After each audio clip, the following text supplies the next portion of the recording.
What up, everybody? Welcome to another episode of Coffee Hour. In fact, it is a sad announcement. This is the last coffee hour that we're going to be holding for 2024.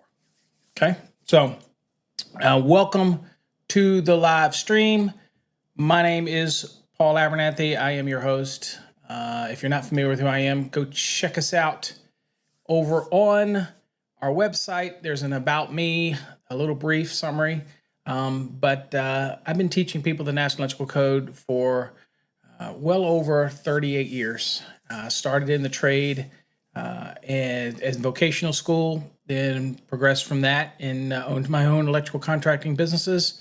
Also with my brother, we owned AA Electric, and then I went on to own Electrical Service Specialists, and went on from there to work for the city of Richmond, Virginia, as their electrical engineer over plan review and inspections, and then ended up in the city of Alexandria overseeing their inspections group, and ended up at NEMA, the National Electrical Manufacturers Association, as their expert to the south, and their field rep. Ended up out in Texas with Encore Wire Corporation, which is now owned by Prismium. And of course, along that journey, I always was writing books, writing articles, creating courses, creating a program to help you learn the National Electrical Code along that way. So I have dabbled in a little bit of everything, and all along that way, I held my contractor's license and did controlled work, not the same kind of work that I did back when I was with my brother and when I was had my own company. So things changed through the years. But we've been doing these podcasts and videos for probably well over since the early 90s, mid 90s. So if you caught any, and it's hard to find it because it wasn't podcasts back then. I just would upload them and put them up in AOL or some kind of online repository, and people knew where to go. They just go. So come a long way. Definitely in those years. So do me a favor, if you're new to the show or you've been here before, do me a favor, tell me, say hello, tell me where you're at, where you're from.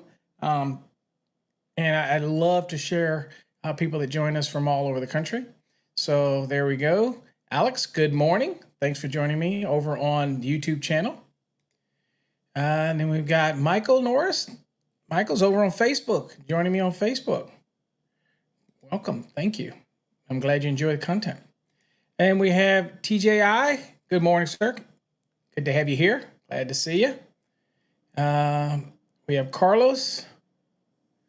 Awesome. Did the Whataburgers in Alexandria. See, I moved to Texas. That's where I first encountered. Even though I was in Alexandria, Virginia, the first Whataburger that I encountered was in Texas. So that was funny. And so I had never been to a Whataburger here in Virginia. And so to know there's some up in Alexandria, that's cool. I didn't go to any of those. Let's see here. Good morning, Troy from Colorado. Glad to have you here. Probably chilly in Colorado. Jay, what's up? Good morning. In Florida, got a little bit of a mix of everything this morning. Glad to have y'all here. Red Dog, I knew you'd be here out in California. Alex, Wisconsin, there you go. God, it's got to be chilly in Wisconsin too this morning. Let's see here. Gil from Texas, my second home. Still have a home out there, so if you're interested in buying it, let me know. It's for sale in McKinney. Who else we got? John, good morning. Georgia. Georgia's represented up in here today. There you go. Okay. Caleb says they had a heat wave in Colorado for the last month. Oh, no snow? Known for their snow? Anyway, gosh, great to have y'all here joining me this morning for coffee hour. Hopefully you're getting ready for the big day, which is making sure that you have everything in place, as I've always said, for your move forward in 2025. Comes to us right here in the middle of the week. It's when all of your expenses are done. So if you've made some good money this year and you're looking for a tax write-off, you better do it today, okay? Because this is it, okay? Tomorrow, not gonna happen. Carlos, Fort Worth, right down the road. Hey, Carlos, y'all have some strict cops down in Fort Worth. That's where my son got arrested down there in Fort Worth because he's a troublemaker for one. Two, he resisted arrest from the cops. So I think he's 6'10". So I think he thought he was a bigger man than he was, but he found out pretty quickly that the Fort Worth police don't play around. Of course, that was many years ago, but he learned pretty quickly, how kids can be. Let's see here. FT, good morning. Maryland, right up the way. Ooh, we got a train coming through too. So one of the things is I built this facility and everything down here in-house. The studio is in my house down here in Virginia. Most of everybody knows that I moved back here to take care of my wife, who's going through the earliest stages of Alzheimer's. And so one of the things, I had to build a studio back here, podcast area, and get everything set up, okay, so that I could be ready. And it was the property we bought is near a train, and I thought I would not like that. But interesting enough, it's actually right out back here. Interesting enough, it's cool to hear the train certain times of the day and see it. I didn't think it would be cool. It doesn't bother me anymore, or it never really bothered me. My wife actually likes it. She likes the train, so that type of thing. Happy New Year to you, Frank. Good morning. Thanks for joining. All right, so again, if y'all have any questions, this is a coffee hour. This is for you to ask your questions so we can interact. I'll share them on the screen, and I'll do my best to answer those questions. So whether you get any questions from your journeys over on TikTok, which I don't stream live to anymore, or you get any other platform where you see something you're like, I don't understand it, I don't believe this is true, I'm more than happy to dispel any myths that you may have here on the show in the mornings. Also, one of the things I tell you is, as you're going, and we're having these morning shows, that as you go through your journeys, you can cut and paste and keep things in a Word document that you want to ask and things like that, so that when you get here, you can just cut and paste it in, and we will answer anything that I can answer for you. So that's the whole purpose, really, of the coffee hour segment. It's not to have any formal way of doing it. It's just for me to be able to connect with you folks in the mornings. Whether you're somebody out there that's a hater, or somebody that likes our content, or just wants to talk about electrical. I'm here to talk about it, whether it's end of year strategies, taxes. I'm not a tax expert, but I can tell you what I do and how I do it. That type of thing. So any videos? Let's see here. Quick question from Frank. Any videos in Acuity, night light systems, wiring and strapping? No, I don't do videos that do like how to put in receptacles, or how to put in luminaires, or how to new. I don't do that. Electrician U does that kind of thing. I'm just a code guy. So I don't really do any videos on systems because I really don't have access to that stuff anymore. We are planning some videos in the field with the electrical contractor, but they're going to be very generic. So I don't really do any of the system stuff anymore. I leave that to the guys that want to do that field type of stuff. I stick to the National Electrical Code, that type of thing. So no, sorry, Frank, I don't really have any videos on that type of subject. Although YouTube being as vast as it is, I'm sure some Google searches or some YouTube searches will probably find you anything that you want to find about that topic. I'm sure anything's on the internet. Whether you trust it or not, that might be a different story. So today we want to talk a little bit about one of the trends, I guess, that was over on our TikTok channel, was when I posted, and I generally post things, by the way, in order to solicit comments or interaction, and I don't share the ones that are nasty, ones that want to be smart alecky. I don't share those because it taints the whole stream. If it's a legitimate question or something like that, then I will share it and respond to it. But sometimes I share images just to create a thought process. And for example, I have a picture over on the TikTok channel. If you haven't followed me on TikTok, again, it's just Master the NEC. I use that on every platform. Okay, so it's really easy to find me on YouTube, or really easy to find me on any of those social medias. Only one that's more difficult is LinkedIn. On LinkedIn, I just use my name, that type of thing. Okay, Paul Abernathy. And you'll know me when you see me. So at the end of the day, I share images to help solicit conversation. And one of the images that I shared, no, I don't do anything with NFPA 79. Nope, I'm an NEC guy. So I teach only National Electrical Code stuff. Okay. So one of the things that people saw about this image that they saw was the clearance to a disconnect. When it was a disconnect for the outdoor air conditioner, and they were out there, the outdoor motor, the compressor outside, and the working clearance. And there's many people that said it didn't require working clearance, and there was many people that said, well, I'm the electrician, I put the disconnect up, and then I leave everything else for the HVAC guy. And so it's a chicken or the egg thing. Ultimately, at the end of the day, you're not going to get the full final inspection until everything is installed. You might get your electrical up to a point, but typically you would not get your final until everything's installed. So the last thing that I'd want to happen is to put my disconnect on the wall for my air conditioning unit, okay? And then have it situated so that it doesn't have the proper working clearance. Now, in that thread, I got HVAC guys in there saying, Paul, lighten up. I can get in there. I can get into the work. The problem is you should not have to squeeze in anywhere to do it. And I get it. There's everybody out there thinks that they're the, nothing ever happened to them, right? They're just but we get old and you don't know who's going to be working on the equipment.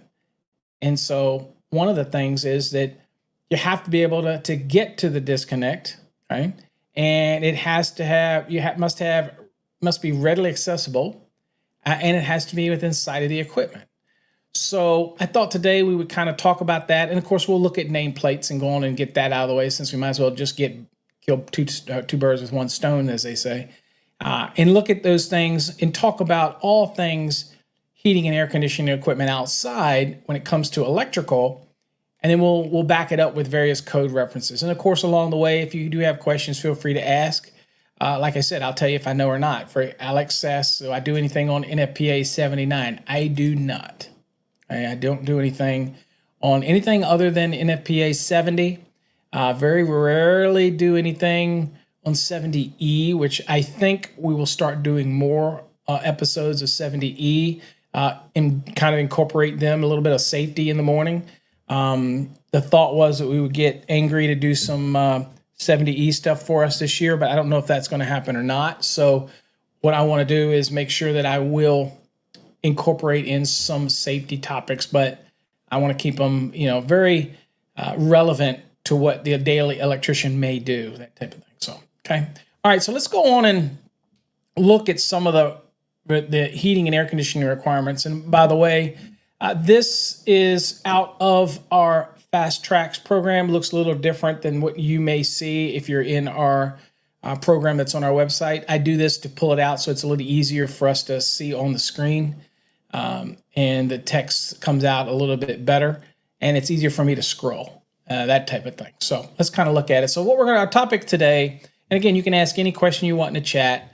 Our topic today is heating and air conditioning equipment and the associated disconnects and working clearance. And we're going to look at a label, and I'll explain the label or the nameplate as well. For those that may already know this, it'll be old hat.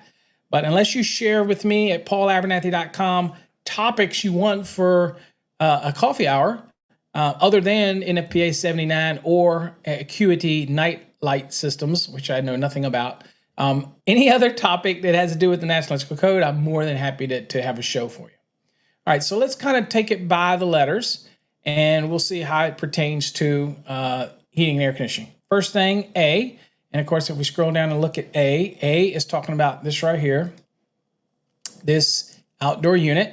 This happens to be CU, which I guess is condensing unit number 6. So on your drawings, that would be the branch circuit coming over here to B, which is the disconnect, to supply this CU. So again, if you're doing blueprint reading, then you'll know that on some exams, In Texas and many others, that they incorporate, or like the ICC's, I can't remember the number, E3 is plan review, where you look at the drawings. It's really important for you to understand how to look at a legend and understand the circuitry and what it's going to, like CU-6 on the legend or the panel schedule will let you know the circuits and where the breaker is and all this kind of stuff. So that type of stuff's important.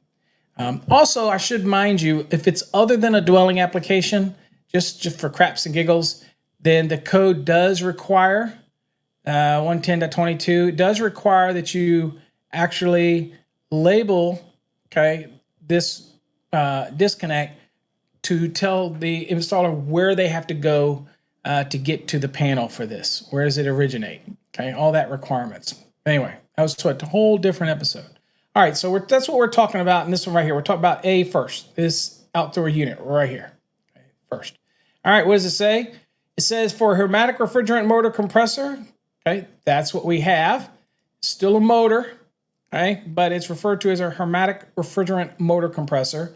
It says the rated load, the rated current marked on the equipment nameplate in which the motor compressor is employed must be used to determine the rating or ampacity of the disconnecting means. The branch circuit conductors, the controller, the branch circuit short circuit ground for protection, and the separate motor overload protection. So all of this, and again, in our program, we give you these chevrons. So these chevrons in our program are designed for you to stop at that point and go to the National Electrical Code and see what it's talking about.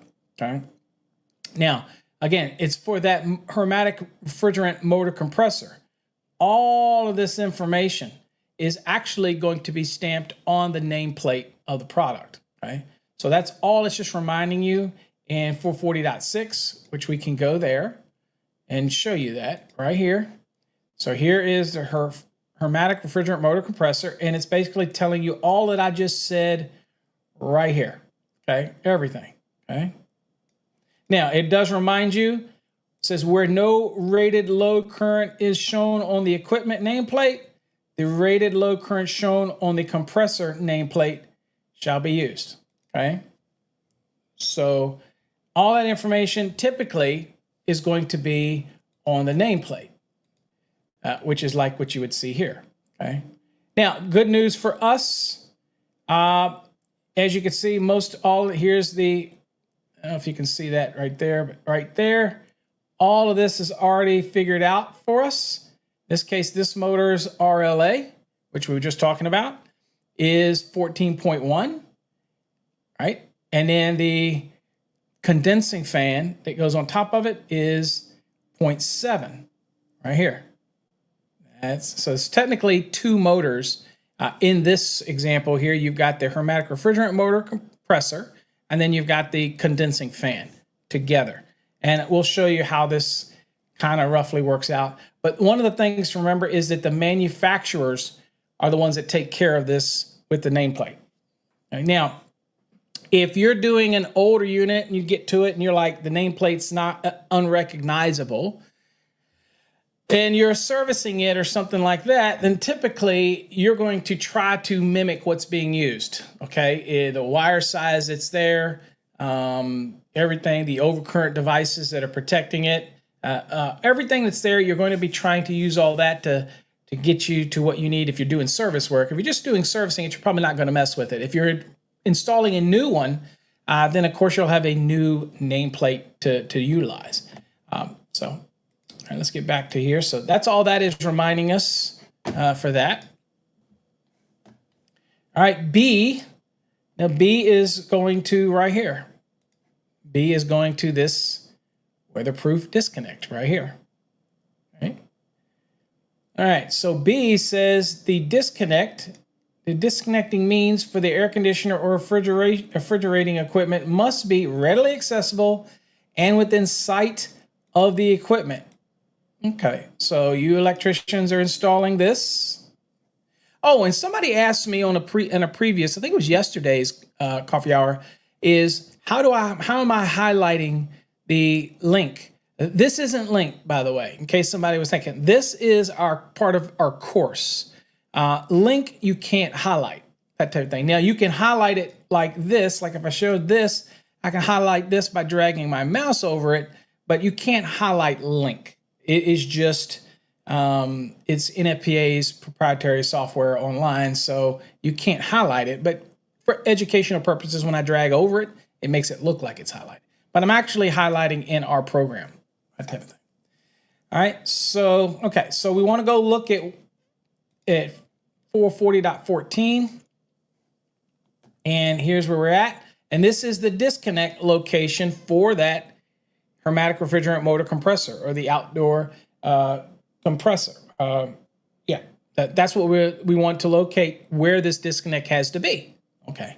Well, it says the disconnecting means shall be located within sight from and readily accessible from the air conditioning and refrigeration equipment. Okay, so it has to be within sight of and readily accessible from the air conditioning equipment. Okay, makes sense. The disconnecting means shall be permitted to be installed on or within the air conditioning and refrigeration equipment. So it can be on it, it can be next to it, right? It can be, it can't cover any opening that would allow access to the equipment, but there are some large equipment that you open a door and the disconnect is within the equipment. Now, for our situation, it's just a dwelling application. Let's say it's just going to be a disconnect, and you typically would not mount that on the unit, but it has been done. So again, in fact, sometimes in commercial applications, we see this happen. Most of the ones that I installed, we created some type of like a Kindorf or some type of mountable space right beside it. If the unit was out in the middle of nowhere, we never mounted anything on a unit, that type of thing. I didn't want to risk drilling holes in it and causing any problems that ended up would be mine. Because you know what they say? They always blame the electrician. I'm just saying. All right. So anyway, there we go. Next. Now, here you see is grayed out. Now, this part that's grayed out, it's been added here to avoid confusion, because when people go look at 110.26a, they don't realize that this disconnecting mean is electrical equipment. It was subject to the working space requirement, right? But people were confused at that and tried to say, well, I don't need to check there. I can open up the equipment or I can go back to the panel.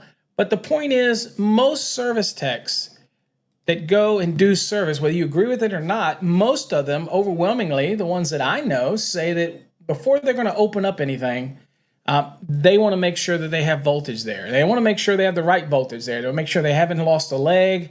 They want to make sure that it's not a voltage drop issue. It's causing some problem. They do these tests there before they get deep into opening anything, right? And so with that said, it was still equipment that required working space. Now, the rule here hadn't changed, that the disconnecting means has to be what? Readily accessible, and it has to be within sight of the air conditioning equipment. Okay? So people would misconstrue this and say that, well, I'll just break or lock it at a panel that is obviously not within sight, which we're using as the disconnect, and it's not within sight of the air conditioning equipment, but that's okay because of breaker locks and all this kind of stuff. Well, that wasn't their intent. Okay, their intent was that the disconnect means has to be within sight of the air conditioning unit. Okay, and it has to be readily accessible, that type of thing. Okay, now we have some exceptions that we'll look at, but that's the general rule. And now, just to clarify, this doesn't mean, this is where I tell people all the time, just because they added a last sentence reminding you of the working space requirement does not necessarily mean that it did not exist before. Okay, 110.26a was germane to these disconnects. Okay, it's just that people would say, well, I don't, it doesn't say it here. Well, now it does. And so it doesn't mean that it now only applies in the 2023. No, it was still applicable in the 2020 edition. Okay, still applicable in the 2017 edition. Why is that important? Well, again, we don't know who all is going to be working on the equipment. And putting the equipment and not having the proper working clearance And we'll go look at that because I still have people that post, what is it, 4 feet? Was it 18 inches? What is it? The problem with it is that we need to make sure that we can work on the equipment. They can disconnect it. And you might say, well, what really do they need to do in that disconnect? I get it. But the code is the code. And so we have no idea what they might need to do and get it. And if we don't have the working clearance to be able to effectively work on it safely, then you run the risk. And again, we're electricians. And so the worst part about it is we can't control this a lot of times, right? Is we put our disconnect up and we put it up before the HVAC guy puts in. And then all of a sudden we get blocked. But at the end of the day, ultimately, you might not like it, right? But it's our responsibility to make sure that we meet our requirements of the code. Thank you, Troy. Happy New Year. I hope you celebrate. And thanks for joining me this morning. Okay, so it's our responsibility.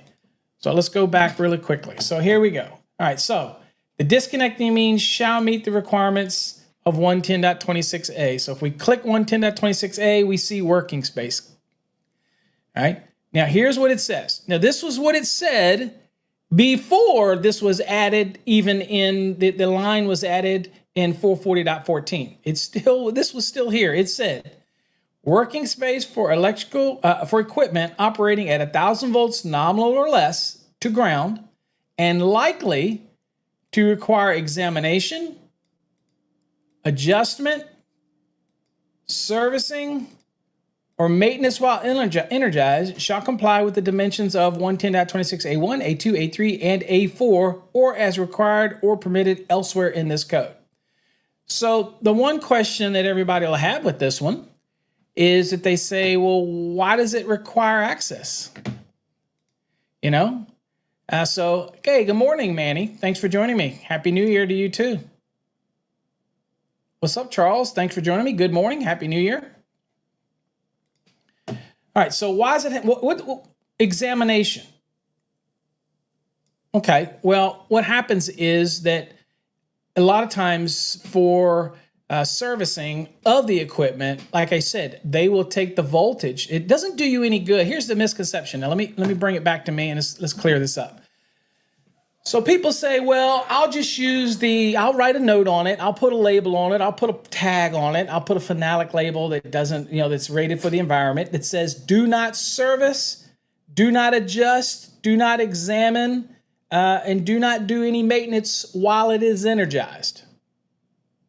And then they think they get around this. Now, we might be able to do that cleverly in other areas, and I've done videos on how we could use this to our benefit and determine something was not likely to require these things.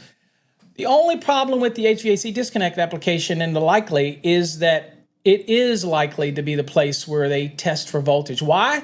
Because we want to make sure that there's not a problem between the panel and the disconnect. And the only way to test for that is to have it on and do testing at the disconnect. So that is examination.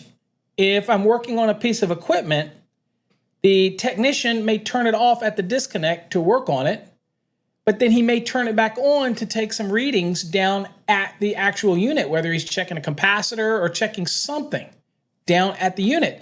So he has the disconnect that he can turn on and off there. So at some point, it's one of those things where it is kind of works with the outdoor unit. And whether you're servicing the outdoor unit or you're servicing the disconnect itself, it requires this working clearance.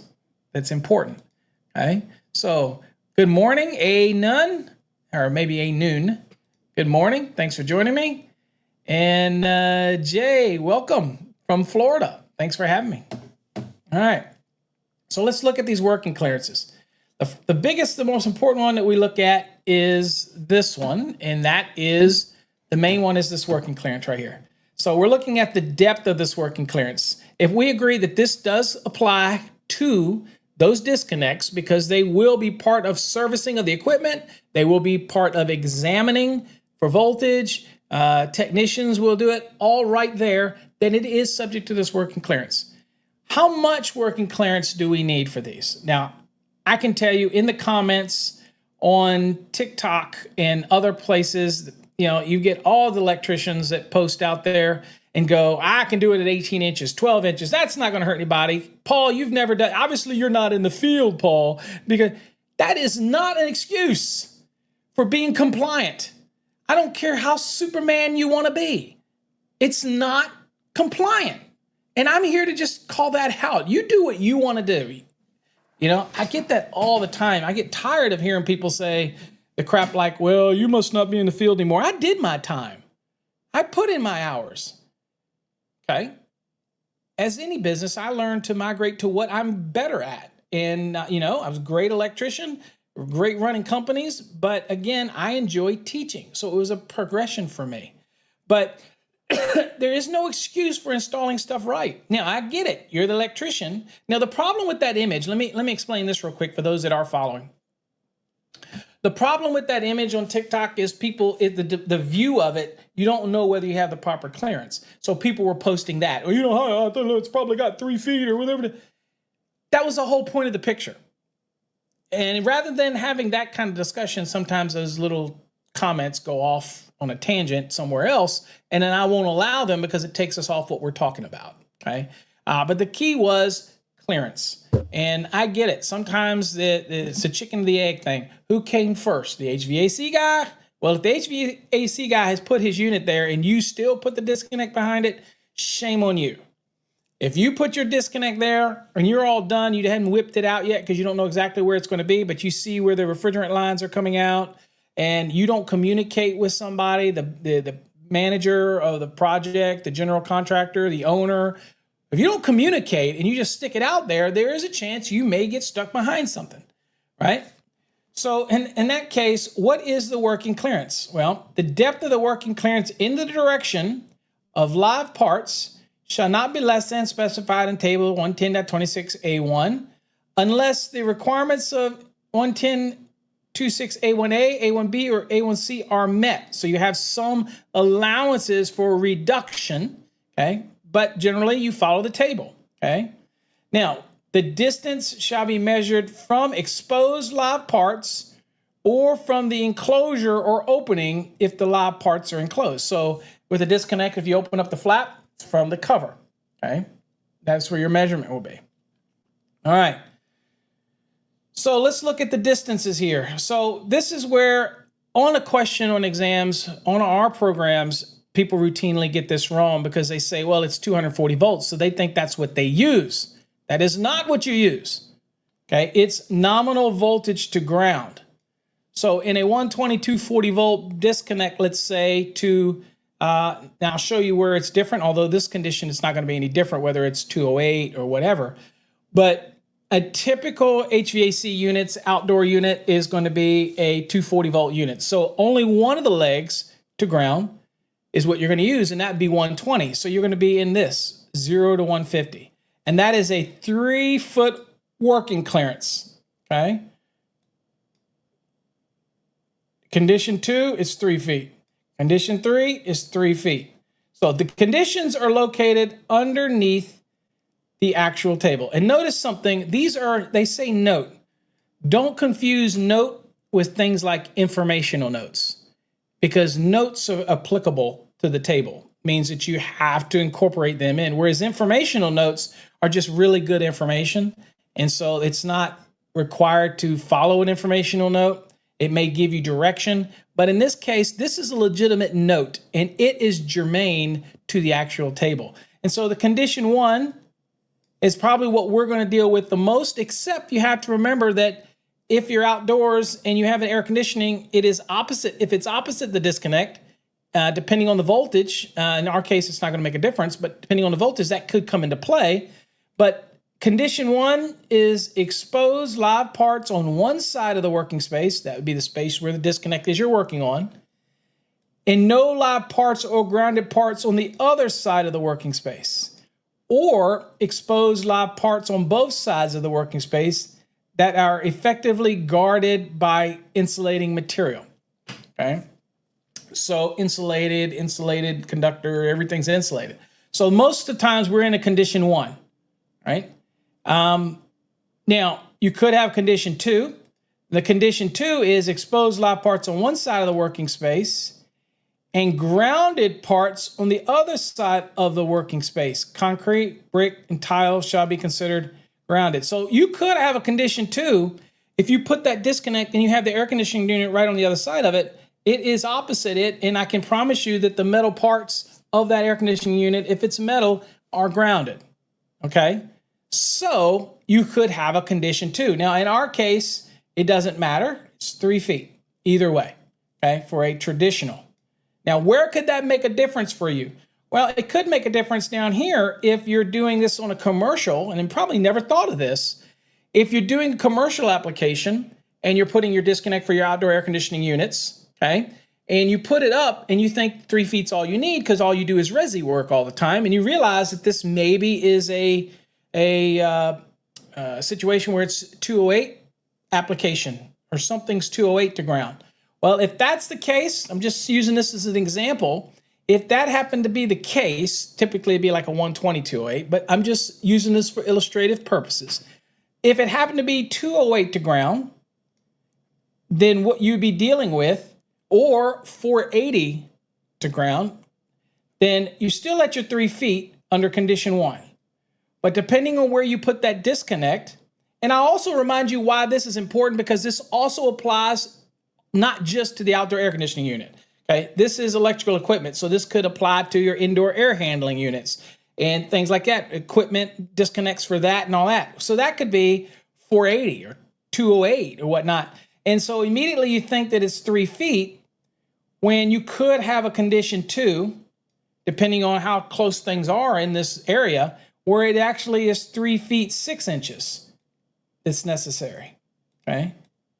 Because it is exposed live parts on one side of the working space and actually grounded, uninsulated parts on the other side, okay? It could be as simple as a concrete wall or something like that on the other side. You have to make sure now you have, 3.5 feet. So that can come into play to be aware of, okay? So for our situation, the disconnect is 3 feet. Now, people say, okay, Paul, I've got the disconnect. I'm good. I got 3 feet now. You also have to meet the other rules that are required. And that is the width of the working space, width of the space. And the width of the working space in front of the electrical equipment shall be the width of the equipment or 30 inches, whichever is greater. So we need to have 30 inches of clearance. Okay. And this is this kind of example of a panel that you see that you have the panel door has to open up at least 90 degrees. Most of those disconnects panel opens up for the most part, so you're not going to have a problem there. But this just kind of shows you an example of your 30 inches. Okay, your disconnect, I have to have 30 inches. Usually outside, this is not going to be an issue for you to be able to achieve that 30 inches. Okay, all right. So those are the main ones. Now the exceptions that you had to this clearance down here, you have some exceptions, but none of these are going to be applicable to our situation. And you got the low voltage, not going to be applicable to our. Then, of course, you have existing buildings. Again, in existing buildings where electrical equipment is replaced, condition 2 working clearance shall be permitted between the dead front switches, switchgear, enclosed panel boards, or motor control centers. They are not talking about the disconnect. Okay, so in this case, this wouldn't be applicable to our situation, so we're going to just follow the rule here and give us 3 feet of clearance, okay? So that has been around long before this was added in 440.14, okay? So already had that requirement. The disconnecting means shall not be located on panels that designed to allow access to the air conditioning or refrigeration equipment, or where it obscures the equipment's nameplate. Well, that's common sense, right? So you can mount it on the equipment, and some really big outdoor HVAC equipment, commercial, usually does mount it on it. You just cannot block any access door, or you can't cover, obviously this should be common sense, you don't cover any label, okay? Now, let's look at this exception number 1 real quick. It says where the disconnecting means provided in accordance with 430.102a is lockable in accordance with 110.25, and the refrigerating or air conditioning equipment is essential to an industrial process in a facility with a written procedure and where the conditions of maintenance and supervision ensure that only qualified persons service the equipment, it says a disconnecting means within sight of the equipment shall not be required. So people ask me about, and I had one guy said, well, that's why they make lockout tagouts for panels. Does not apply to your disconnect for your outdoor air conditioning unit, because that is not dealing with an industrial processing application in that type of facility. You don't have safety procedures in place, so the lockout tagout's not going to work for that, or the locking out of the breaker in a panel is not going to work. You have to have the disconnect within sight of the air conditioning unit, okay? And it has to be readily accessible. That is a requirement right here. So again, everybody that goes back and looks at 110.25 and all that stuff, it is not applicable to your HVAC application as we portrayed it here for your outdoor air conditioning unit. Not applicable. Right now, if you happen to have a facility that has industrial processes, you have safety procedures, you have a condition of maintenance and supervision by qualified persons, and again, if that's the case, then you have enough people on site, you have enough protocols that you could have that disconnect remote, not within sight and readily accessible of the equipment. Okay, but that's the exception. All right. Number 2 says an attachment plug and receptacle serving as a disconnect means in accordance with 440.13 is their location shall be accessible, but shall not be required to be readily accessible. Okay, so it means that you can have, if you look at 440.13, here it's talking about cord connected equipment only. So what it's saying is you can have a cord connected equipment such as like room air conditioners, household refrigerators, freezers, drinking coolers, beverage dispensers, and separable connector or attachment plugs and receptacles shall be permitted to serve as a disconnecting means. And it's very common for those like water coolers. But in that case, what it's saying is that it's got to be accessible to the disconnect, which is a cord pull it out, but it doesn't have to meet the readily accessible requirement. So that receptacle and that pull out could be hidden up by the shroud, if you will, of the water cooler. And that's why you see that sometimes done that way. As long as you can get to the cord and plug to disconnect it, you're fine. It just doesn't have to meet the readily accessible provision, which is more restrictive. Okay, can't have to move. You can't have to remove things to get to it. Climb over, climb under, remove, anything like that. Can't do that and be considered readily accessible. But it still may be considered accessible. Okay. All right. So that was that part of it. C is talking about another unit here. It's giving us a call out. It says all electrical equipment must be surrounded by sufficient unobstructed space to allow ready and safe operation and maintenance. Okay, that was kind of that 110.26 we looked at. It says working space is mandatory for equipment likely to require examination, adjustment, servicing, and maintenance. Well, we talked about that, and we've already beaten that one to death. D is talking about, so this right here is an air handler unit, and I guess in this air handler unit has some strip heating. It says the branch circuits for fixed electric space heating equipment and associated motors shall be sized not smaller than 125% of the load. Okay, so that is in 424.4b. Highlight that. If it'll let me. There it goes. All right, so that's another thing to remember, guys, when we're doing calculations in loads. Usually with that, you're just going to follow the nameplate that already figured into the air handler unit, but it's a great opportunity to talk about when you're doing a load calculation and you have some type of fixed electric heat like space heating, baseboard heating, things like that. All right, you remember in those scenarios, we do things differently when it comes to the calculation. Okay, and that would be under, let's go to the code real quick and show you that since I've just was talking about it. That is under 220. And that is dealing with the space heating, fixed electric space heating. So that's 220.51 right here. Okay, so it says fixed electric space heating load shall be calculated at 100% of the total connected load.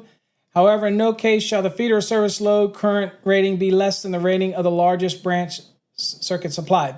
The reason I point this out, oh, wait a minute, I got to share this one. The reason I point this out right here for load calc is this is a good example of like what we do for water heaters. For example, in the load calculation, we take it, what?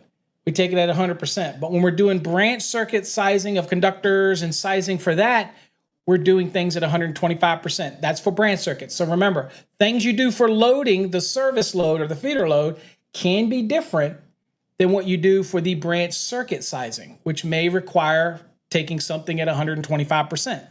Whether it's a continuous load or not, it may be something that the code tells you to take at 125%. So that was just a point of sharing that, because that is a branch circuit requirement for that fixed electric space heating. Now, between me and you, that's probably already going to be taken care of on the air handler unit. Okay, especially if there's a heating package that's installed in it, it probably will have everything on it that you need to follow. But if not, 422.4b, which we'll go to, just kind of look at it, since I like to look at the chevrons. If you got any questions or I'm moving too quickly, please, by all means, I just look at the clock and realize that I'm cutting it close. So I want to get to the branch circuits. Okay, so remember we're in 424. Okay, that's fixed electric space heating equipment. So this is the physical fixed heating coils, let's say. And the branch circuit says an individual branch circuit shall be permitted to supply any volt ampere or wattage rating of fixed electric space heating for which the branch circuit is rated. Well, whatever the branch circuit, it's a 20 amp branch circuit, 30 amp branch circuit. Okay, that's fine. Sizing of the conductors for that branch circuit. It says the branch circuit conductors ampacity shall not be less than 125% of the load of the fixed electric space heating equipment and any associated motors. Okay, so again, if you're in Link, which is like the handbook, it also includes these little enhanced content. And it says branch circuit conductors supplying fixed electric space heating equipment must be sized at 125% of the total load of the heaters and motors to protect conductors from overheating during periods of prolonged operation. So why was this important to show you this in our drawing? All right, so this unit right here may have, it might be an air handler that has the fan, but it also has the heating in it. So it's like the central heating portion of it, maybe a supplemental heat. And so you have to make sure that your branch circuit is sized for that. And again, typically you buy these units, they're already done. So you'll have a nameplate on it. It'll have already taken all of this information into consideration. But it's important that you know that its calculation or its nameplate is based off not only the fixed electric heating, right? Space heating that's in there, probably the emergency heat strips, but it also has incorporated in it the motor in that nameplate that you're sizing everything to for the air handler unit, okay? All right, so that was that one. Let's go to E. E is, again, E seems to be pointing to a unit again right here. So what does it got to say about E? It says E, a hermetic refrigerant motor compressor is defined as a combination consisting of a compressor and a motor, both of which are enclosed in the same housing. I'm sure you've seen it. If you look inside your air conditioning unit, it looks like a little top of a missile, if you will. Everything's incorporated in there. So there's a compressor and a motor. They're in the same housing with no external shaft or shaft seals, with the motor operating in the refrigerant. Okay, so it's all is enclosed in that one unit. I had one replaced in my McKinney home not too long ago. That they had the actual compressor, all the motor, compressor, everything totally replaced. Been knock on wood, it's working fine now. But Texas air conditioning units don't last very long. They work very hard. All right, F. F is the disconnect here for this unit. Okay. Notice how these units all have working clearance. They're not in the footprint of the unit. Okay. All right. So F says, on long runs, it may be necessary to increase branch circuit conductor size to compensate for voltage drop. Okay. So that's an informational note. It's not a requirement. And that brings us to another great discussion on that is voltage drop is not a requirement in the National Electrical Code, except for sensitive electronic equipment and for fire pumps. One, because we don't want anything to cause a problem with the fire pump, so we want it to operate in its range of voltage so that there's nothing that can add to overheating and prematurely shut it down. So if a fire pump is going on, we want the fire pump to burn up because we're not trying to save lives. We're not trying to save buildings. Hold on, I got something for that. We're not trying to save buildings. We're trying to save lives. So we're trying to get people out of the building and give them enough time to get out of the building. If it just so happens that this fire pump with the sprinkler system helps save the building, that's great. And they're very localized when it comes to how those sprinkler heads work. But the real effort is to let's get people safely out of this building. That's the real goal here. Buildings can be replaced, people cannot. Okay, so now voltage drop is something that that we would like to get into the code, but it's more of operational. But there are issues with equipment if we don't take voltage drop into consideration. And while it may not be a code violation to consider voltage drop, the reason it's a recommendation is because we want equipment to work within its efficiency range, and anything other than that will make it inefficient, and it could cause things to prematurely fail. Not that it's a big deal. For example, a motor. A motor has overloads in it, right? So if something happens and it gets heat, it's going to shut it down. If it does it often, it's going to require electricians to have to work on it more frequently, HVAC people to work on more frequently. And that raises a risk. Anytime you're working on electrical equipment, there is a risk.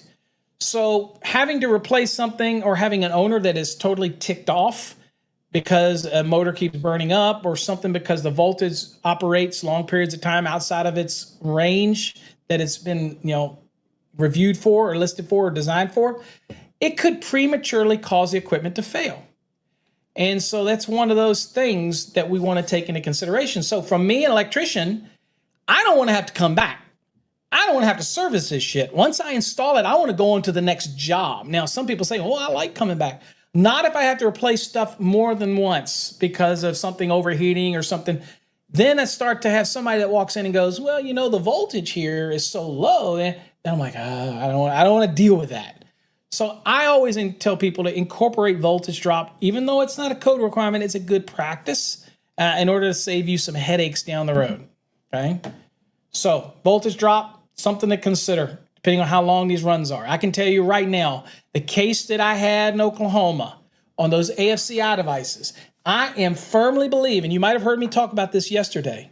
Okay. You may have heard me talk about the fact that I think the culprit to those AFCIs having problems is the length of that run. I think that they did not take voltage drop into consideration. I think it was a poor design on the house. The house was like 15,000 square feet, and the panels were all the way in the garage, but they didn't put remote distribution panels or other load centers somewhere in the house or panel boards, anywhere now. They ran all their home runs, all of them. And even at the other end, which I'm telling you, the other end of this house was like the other end of a football field. They ran 15 amp branch circuits, 14 gauge all the way. Did not take consideration for voltage drop, didn't do anything, and wondered why they have problems. And there's a reason that AFCIs, under certain conditions, will limit you to 50 feet or 70 feet. I think they know that the increased impedance in the distance can create problems. And indirectly, voltage drop also creates a problem. Now, whether they'll come out and say that or I've got to do my own tests on that, I ain't doing that because I ain't Steven 120. Steven, you can do some tests on that. I don't do that kind of stuff. I don't have the time for it. But I believe that the manufacturers need to come clean and say, is there a length distance that causes a problem with some of these electronic devices? Is that part of the issue with why we're seeing some problems with them? I don't know. That's just my speculation. That's me calling out basically UFO sightings and whatnot. Hey, what's up? Hey, thanks for joining me, Mr. Simplex. Appreciate you. All right, let's get back to our lesson. Let's kind of get to where we're at. Okay, so voltage drop. Think about it, and I'm sure you all do in your design. G, what is G talking about? Well, G is this disconnect right here for this air handler unit. Okay, G says, a means shall be provided to simultaneously disconnect all ungrounded conductors from the heater, motor controllers, and supplementary overcurrent protection device. That would be any that's actually mounted inside of the unit itself, of all fixed electric space heating equipment. Okay, that is in 424.0 19. And again, another great thing about our programs is that you really stop and you go read the stuff and say, well, I need to go read it and see what it means. And so when you do that, you'll see here we are right now. We're at the fixed electric space heating equipment. And that air handler that has space heating in it is fixed electric space heating equipment, by the way. It's just incorporated into an indoor air handling unit, which also has a blower motor. So they're all incorporated together. It says, this is what we just read right here, okay? Now, where heating equipment is supplied by more than one source, feeder or branch circuit, so maybe I have different sources coming, maybe I have, and yes, you can have something maybe coming in for the heater and something coming in for, let's say, the blower. It says the disconnecting means shall be grouped and identified as having multiple disconnecting means. Okay, so if I have one piece of equipment, I have multiple disconnects, what we're going to do is we're going to group them in the same location, and obviously identification, they're right there next to it, okay? Each disconnecting means shall simultaneously disconnect all ungrounded conductors that it controls. The disconnecting means specified in 424.19a, okay, and that is heating equipment with that supplementary overcurrent protection that's built into it. It says, shall have an ampacity rating not less than 125% of the total load of the motors and the heaters, and shall be capable of being locked in the open position in compliance with 110.25. Okay, and you got some extra commentary down here as well. So the reason that we share all these things in our program is because not only are we just talking about that disconnect and having to be within sight or meeting the lockable rules, we're talking about the grouping of disconnects if we have multiple supplies or sources to that equipment, that heating equipment, or that modular AHU equipment. That we know how to do the calculations, but for us, we always have those chevrons to link you to where you can read about more information, okay? Now, here's a little plug for our program. If you're in our course and something in here that we're talking about doesn't make sense, then you can right-click it and copy it, and then you go into our Fast Tracks program, and now in our 2020 and 2023 programs, we have what's called Fast Tracks Interact. Means you can click the little cloud at the bottom right while you're in the course, and you can post your question there, and it will be answered. Now you don't have to email anything or anything. It's all integrated into the actual program. That means that we're going to give you answers quickly. And that's what I'm all about, getting you quick answers. All right? I'm always trying to improve those things. All right? All right, so that was that. And then H, for example, H is just talking right here. So here's the electrical panel. And this looks like this is a multifamily dwelling because you see all these out there units. It says, and in multifamily dwellings, the other disconnecting means, as described in 424.19c, must be within the dwelling unit or on the same floor as the dwelling unit in which the fixed heating is installed, and can also control general purpose circuits and appliances. So what are we talking about? Okay, so this allowance is where you could have the disconnect at the inside the equipment, but you also, it makes a reference to having other disconnecting means on at the location. So let's go look at it. And this means that, you know what, as long as, let's say it's a multifamily building and I'm dealing with a dwelling unit, one of the individual dwelling units, or the dwelling unit is on a floor where there's a common panel that's maybe supplying the multiple dwelling units, or outside there's an actual panel on that floor. All right, so let's go look at 424.19c, and we're here. All right, so here's the general rule. Okay, the disconnecting means, we saw the general rule, okay? And you notice it says the disconnect means specified in 424.19a and b shall be rated not less than 100, blah, blah, blah. But then we have, remember it said C. So this is familiar to you folks because this was the same thing up in 422 when we have what's called a unit switch disconnect that's like built on the dishwasher where it has a distinctive off position on the actual equipment, the off position. So if that is marked on the appliance and it disconnects the ungrounded conductors, guess what?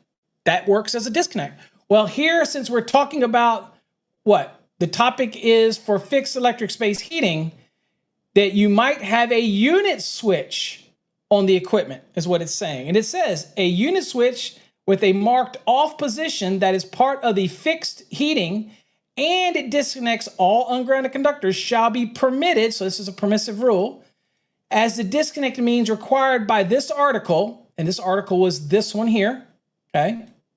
The disconnecting mean requirement. So it's saying I can have that distinctive off feature on the unit itself. And it says where other means for disconnecting are provided in the types of occupancies, okay, in these. So multifamily, two family, one family, other. So it can be the other disconnect could be the disconnect, let's say at the main panel.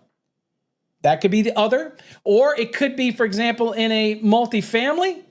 Or it could be, for example, here, other occupancies like apartment complex. It says in other occupancies, the branch circuit switch or circuit breaker where readily accessible for servicing the fixed heater shall be permitted as the other disconnect means. Okay. If it's a multifamily building, it says in a multifamily dwelling, the other disconnects. Remember, the unit switch, you have to have an other disconnect to be able to use the unit switch as the disconnecting mean at the equipment.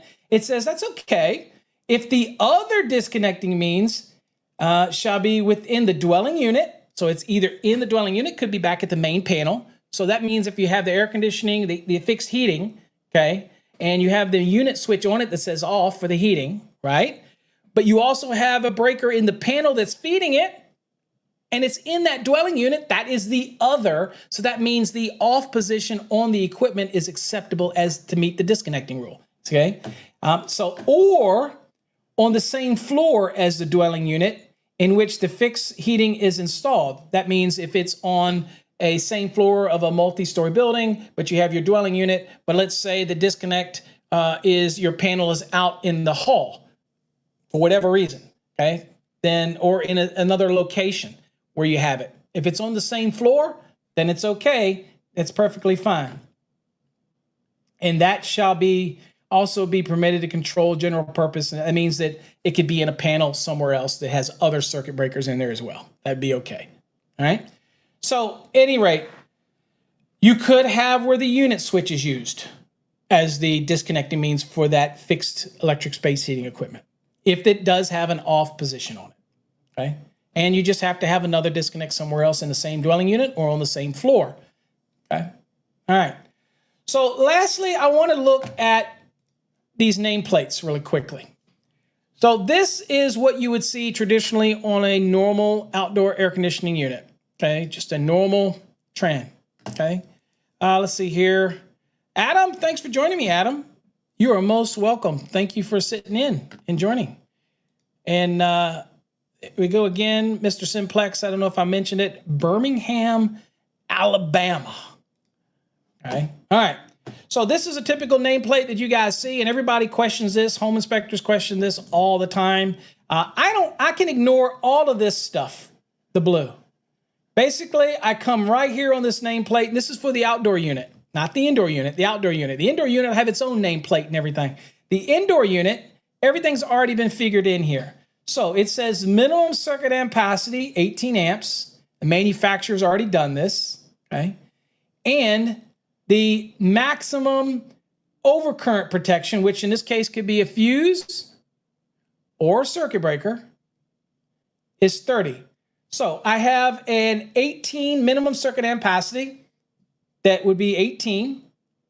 And I have a maximum overcurrent protective device, which would be 30. So as far as sizing, I'm going to go, for this case, we do have allowances for this to take place. In the small conductor rules, when we're dealing with 240.4D of the NEC, which is the small conductor rules, it typically is going to tell me that a 10 gauge is good for 30, a 12 is good for 20, a 14 is good for 15, and I have to protect it accordingly, right? And then you get down where it says, oh, but wait, you're able to do something else. And you're able to say, well, how can I protect a conductor that may have an 18 amp rating, or in this case, say a 12 with a 20, or you'll see something in a minute, I'll show you. But you say, how can that actually protect it?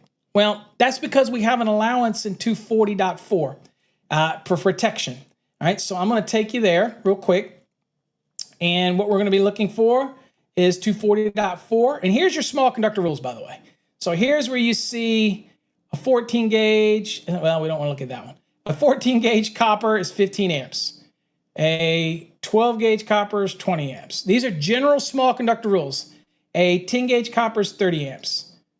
So for all other purposes, except for like motor applications and HVAC applications, when you guys install a 14 gauge, you're going to be protecting it at 15 amps. Make sense? A 12 gauge at 20 amps. A 10 gauge at 30 amps. Okay?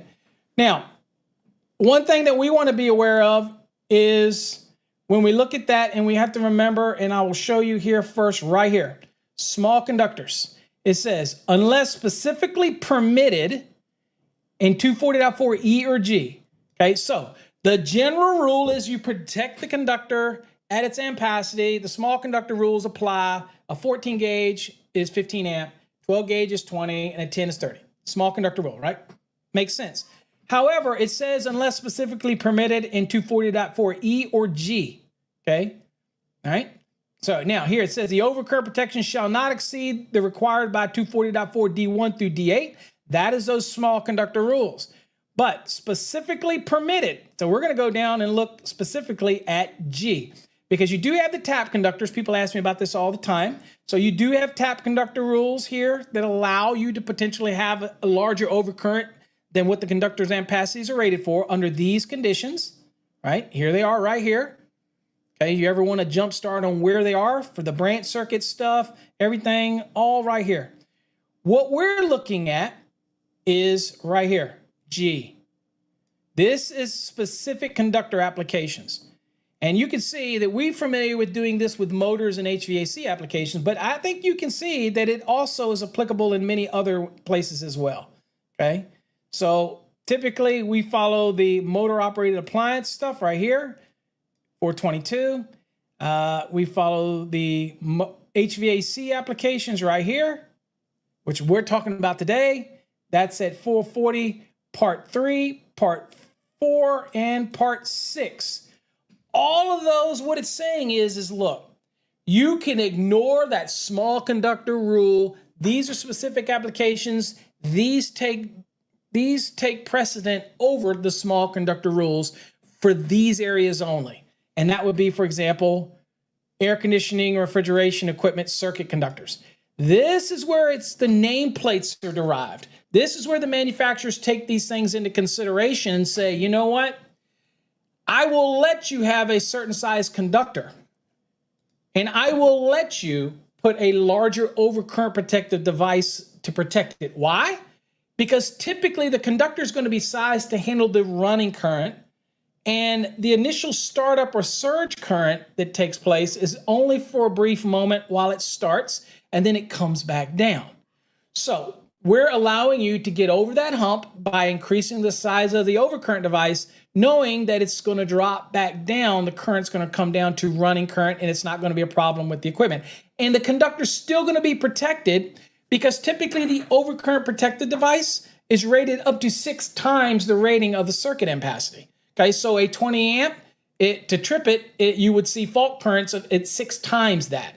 And those are designed to trip on that. They're not going to have a problem. It's not going to overload it. You don't have issues with that. And the motors, they typically have their own overloads built into it. So you're not going to have an issue. So it is okay for you to have a overcurrent device that is higher than with the conductor, because the conductor is going to be able to handle the true ampacity of the equipment, right? It's just for that initial surge, that startup. So once it gets down to it, it's okay. I know people don't like it, but it is what it is. It is that way, okay? So also, let's make sure we go over here real quick, and we'll go down. And then for motors, same concept.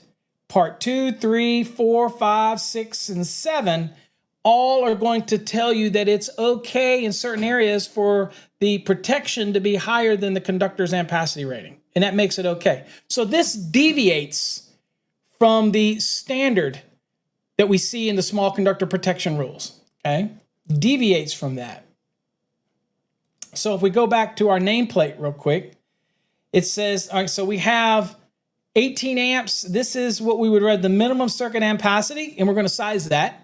And then we have the overcurrent maximum. So this is the maximum 30. Now the question people ask, that's maximum. Can I put a 25 in there? Absolutely you can. The maximum is 30. And there's a high probability if you go lower than the 30, you're probably going to be called out there, okay? So you might have to come back out and you're going to end up putting a 30 in there, right? But you can go up to 30. Now, how is this calculated out? Well, as you see down here in the blue arrows, basically it's the running current, which is 14.1, and you take that and you're going to take that at 125%, and then you take the sum of the FLA, or that is the motor, that's the condenser, and basically that's where you're going to get your ampacity, okay? So we did that. We would take 14.1 times 14.1 times 1.25 plus 0.7. It looks like it's 18.3. Okay, show that. So what we did was took the 14.1 at 125%. That is the motor.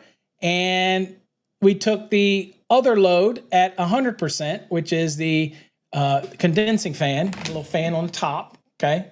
And we did it at the motor at 125% plus the sum of the other motor, and that would be the 0.7, and that's how we got the 18.325, and the 0.3 is dropped, so it's just 18. So that's how they got the 18 here, okay? Pretty straightforward. Now, for the other 14.1 plus 0.7 is this times 2.0. All right, hold on. Let me go there real quick. So let me show you. So this is what they've got for this. So let's size this really quickly. This 18. All right. We don't have to do anything. Let's go back here. I'm going to go to 31016 real quickly. I'm going to size this. And just to show you, and I will talk about the obvious here that people ask. Okay. So here's where we're at. All right, so in our scenario, if you're running, for example, non-metallic sheath cable out to the disconnect, okay, so that's your limiting factor. Let's just say that's what you're running, okay? Then you're going to be limited to the 60. We didn't mention any adjustment or correction. We didn't mention anything. Also, 334.80 is going to limit you to the 60. So out here, we're trying to find something that's good for 18 amps, okay? So under the 60. So here, we're looking at it. It'd be a 12. It's good for 20 amps. Okay. Now, if you're running it in EMC, if you're running it in a wiring method like a EMT, rigid, whatever, then if your terminals are rated 75, your wires rated at least 75 or greater, and the lugs at the equipment are rated 75 or greater, which they probably will be. In all these cases, that's will be. So let's say you're not using NM, you're using an EMC or some other type of wire method other than non-metallic sheath cable.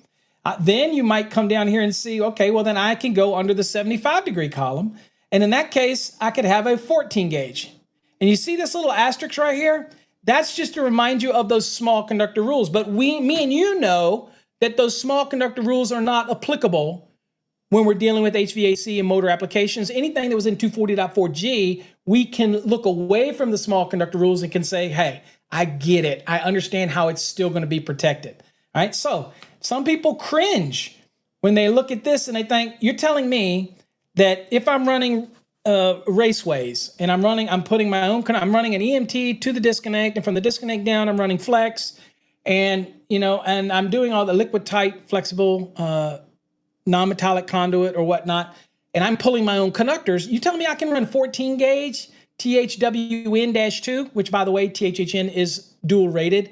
THWN-2. The -2 means it's 90 degrees adjustment and corrective purposes, but ultimately you're still limited to the 75 because of the terminal limitations in 110.14c, and because the terminals are rated 75, the wires rated at least 75, and the lugs on the equipment's rated at least 75. I can ignore the 60-degree column and I can go to the 75-degree column. If that blows your mind, if that makes you go, what the hell did he just say?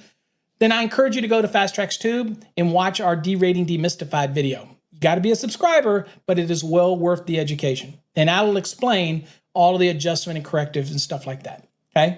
All right. So here's where we're at. And so on this one, this could be depending on what wiring method you use, this could be a 14 gauge being protected by a 30 amp overcurrent protective device. I still get emails every day about this, right? People saying, I just don't get it. I don't see how that protects anything. It does protect it because, again, we're talking about the conductor is running current was what? 14.1 amps. That's the running current. And you add the 0.7, we've got 14.8 amps. Well within the running, the ampacity is perfectly going to be fine for that. It's not going to have any problem. We're only accounting for that sudden inrush. And again, there's enough headroom. The overcurrent device is going to be able to still protect the conductors, still protect everything involved in the system. And it's going to be okay. But people sometimes will freak out or they don't understand it and they, kind of get a little bit like, I don't know if I trust that type of thing. But it is perfectly okay and it is protected. Okay? All right, now let's go to where we get the other rules. Let's go here first. So that's pretty straightforward. So now we're talking about the protection, okay? And we're going to try to protect the actual motor. So that was the conductor protection. This is where we get the rules for the motor, the rating. The rated load is in 125%. So 125% of the compressor motor. And then the sum of the full load current of all the other motors. All of this is derived by 440.33, but you don't have to worry about 440.33 because the nameplate already does it for you, so you get to ignore all of this and get to use the nameplate, right? But when we want to talk about the actual other protection here, then we want to look at this part of it right here. So the ratings and settings for individual motor compressors. Says for a motor compressor, branch circuit, short circuit, ground fault protection. This is now we're talking about the protection. It says the device shall be capable of carrying the starting current of the motor. A protected device having a rating or setting not exceeding 175% of the motor compressor's rated load current or branch circuit selection current, whichever is greater, shall be permitted. Okay. So if we did 14.1 times 1.75, okay. Let's see here. So it was the, let's see. So it was the, I think it was 14.1. Okay. And we're going to do plus 7. It was 14.8 times 5. And we got, okay. Oops. Hold on here. My calculator. I got a solar calculator. And it also has a battery backup, but it's time for me to replace the batteries in it. So let me go 14.1 times 1.25 equals 17 plus 0.7 equals 18.32 and times 1.75. And so in order to us to find out where they get the 30, you're going to take the 14.1 plus the 0.7, right? And you're going to multiply that by 175%. If it does not correspond, then you go to the next standard size. In this scenario, it would be a 30, and that's where they get their 30 amp rated device. Okay, that's where they get this right here. Okay, but that is the maximum. Okay, not to exceed. Oops, hold on. Right here. That is the maximum. Not to exceed that. So the overcurrent, take these values at 175%. Get that right there. Right, and so oops. So we've got that. And then we saw how you size. So 30 amp breaker or fuse, whatever you want. 30 amp breaker or fuse and 14, depending on the wiring method, 14 gauge. And it is still okay. Okay. People freak out about that. It is all good. It's not an issue. Okay. Here's a little note in our courses. We give notes. Okay. And let's see here. So in this note, it says fixed heating switches marked with the off position. Remember, we talked about that as serving as a disconnect. Okay. That effectively disconnects all ungrounded conductors can serve as a disconnect means required by 424, where other means for disconnections are provided. And we talked about that. So if I have an off switch on the heating equipment, fixed electric space heating equipment, the AHU unit with fixed heating coils and other. If I have a distinct off position that disconnects ungrounded conductors, that can serve as the disconnect. but I have to have another disconnect somewhere else. And that could be the main breaker that's supplying power to it in the panel on the same floor or in the same dwelling unit. That would be okay. And that would be the other disconnect. And we only do that because I want to not put a disconnect at the unit. And that's where the distinctive off position would be. Okay. Let's see here. All right. And that's all we want to talk about for that. Let me take it back to me. Anybody got any questions before we leave? I'll look and see what we hear. Let's see here. Jesse. Thank you. Bearded Inspector. Thanks for joining me. Good morning. All right. And what do we got here? Charlie has a question. We'll see here. It says, good morning, Paul. Thank you. I left a comment about how USB outlets will not allow my ASCI tester trip. And I've replied to that comment on your YouTube channel. I have already replied to that. So basically, I don't believe you should be using those testers anyway. I believe that those testers are third-party identifiers that I would never use those. I cannot say that that's a problem in the USB. It could be how it's designed. The key thing is if you test the device. If the device tests and trips, it works. You never rely, and in a lawsuit, which I can tell you from experience, they are not going to rely on your third-party tester. You know what I'm saying? They're going to throw that out. Just like there's 3 light testers with the GFCI built into it, and it doesn't work because there's no ground present at the receptacle, but the receptacle's GFCI works fine. That gets thrown out. So those testers are great, and maybe they work in most cases, but if you run into one like that does not work with your tester, default to testing the unit. For God's sakes, don't write up that it's bad. If the test button on the device itself, not your tester, but on the receptacle, if that functions properly, then it's functioning properly as far as the manufacturer is concerned. And so it wouldn't be a defect, that type of thing. So don't rely totally on your testers. Now, what you can do is reach out to the manufacturer of that tester and explain the situation and ask them why it may not work on these specific devices. That's where you're going to get better, because if you ask the manufacturer of the receptacle, they're going to say, well, we didn't design it to work with your third party or outside test device. Okay. It's the test people's responsibility to figure out how their product can integrate or work with the receptacle. It's not the responsibility of the receptacle people. So my advice to that is great to use it. If it works everywhere else, it's fine. You run into those unique ones, just test the device. If the test device works, you've got no liability on your hand as an inspector, as an AHJ, as a home inspector. As long as it works on the device, you are covered, free and clear. I wouldn't put it in a report. Okay, that's just my advice on that one. Hopefully that's kind of what I said in my comment. But you're more than happy to reach out to the manufacturer and ask them. But I don't know that I would say that it's a defect or malfunction if you're seeing this consistently, that type of thing. I would think it's just, again, something's just not working well with that test device on those, and it just may be coincidental in that scenario. So that's my only advice I can give you for that. But manufacturers don't like it when you tell them they believe they have a defect, yet you push the button on their device and it works. They're going to say, I don't care what you're testing it with. You could test it with pixie dust. They don't care.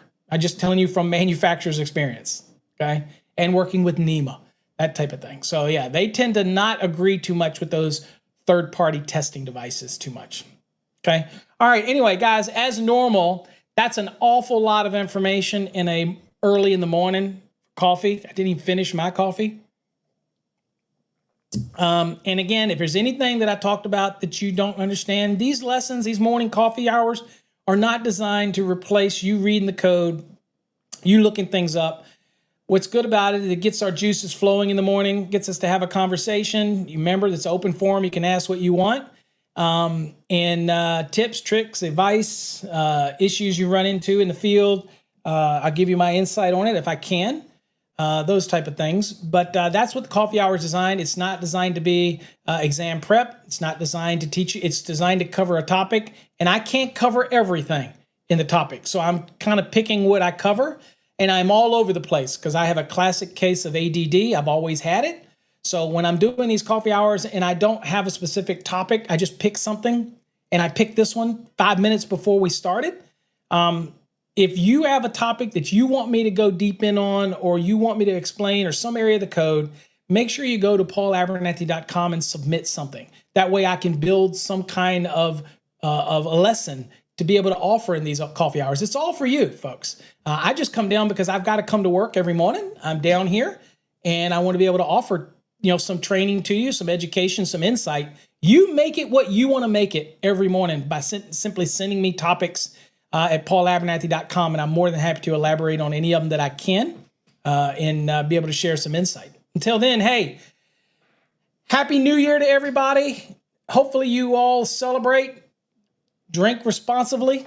Okay, I don't drink, but I did get me some of those canned mixed drinks, the Smash that's got like 2 different systems in it, that type of thing. Okay, and I'm going to probably have that right before midnight, and that's it. I'm a one and done kind of guy. And then I have some apple cider to pop open for New Year's because I don't drink champagne and all that kind of stuff. So, at any rate, I'm going to celebrate with family. First time I have been able to in Bay. Man, it's been 11 years. So I'm excited about that. My wife and my brother, and we're going to hopefully celebrate New Year and kick this 2025 off with a bang. And hopefully out there, everybody has a safe work day. Get home, get with the family. Remember, life is short. Family's precious, and we only spin on this rock one time, so make the best of it. That's why I always tell people to get education, learn, get as much as you can know before we're ready to kick that rock down the road. It's all about learning, okay? Till next time, folks, stay safe. God bless.